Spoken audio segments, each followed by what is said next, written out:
আশ্বিনের অকাল বন্যায় আবারও দুঃসহ বিপদের মুখে পড়েছে তিস্তা অববাহিকার চরাঞ্চল ও নিম্ন অঞ্চলের হাজার হাজার মানুষ। তিস্তা নদীর পানি বেড়ে বিপদসীমার ৩৬ মিটার ওপর দিয়ে প্রবাহিত হচ্ছে। এতে নদী উপচে সেই পানি হু হু করে ঢুকছে নিম্ন অঞ্চলগুলোতে। ফলে ভয়াবহ বন্যার আতঙ্কে নির্ঘুম রাত কাটাচ্ছে তিস্তা পাড়ের মানুষ।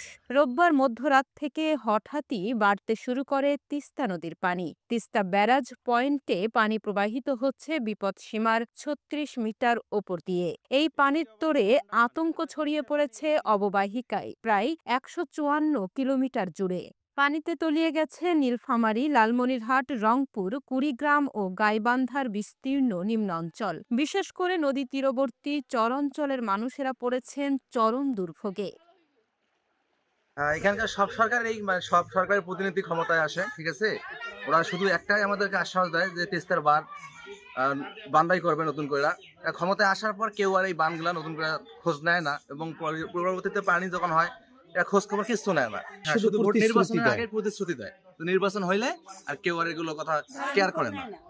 কয়া কি লাভ আছে? যে আমার পানি খাওয়া, আমার পানি খাওয়াই খায়, যা কষ্ট কষ্ট করাই লাগে। তেলে কয়ে আমার লাভ আছে? আমার সরকার আমাদের কোনো চোখ দেয় না, বাড়ি ঘর নাই, কিছু নাই। এই এলে খারাপ সরকার কি না দেখেছ? রংপুরের গঙ্গাচড়া, কাউনিয়া ও পীরগাছা উপজেলার ১৪টি ইউনিয়নে কোমর থেকে হাঁটু সমান পানি ঢুকে পড়েছে বসতবাড়িতে। আশ্রয়ণ প্রকল্প, ক্ষেত, সবজির মাঠ সবই এখন পানির নিচে। মাছ ভরা পুকুর ভেসে গেছে, যোগাযোগ বিচ্ছিন্ন হয়েছে বহু গ্রামে। এদিকে সরকারি সহায়তা এখনো পৌঁছায়নি দুর্গত এলাকায়। রান্না করার সুযোগ নেই, নেই শুকনো খাবার। না খাওয়ার চিন্তাতেই দিশেহারা মানুষগুলো।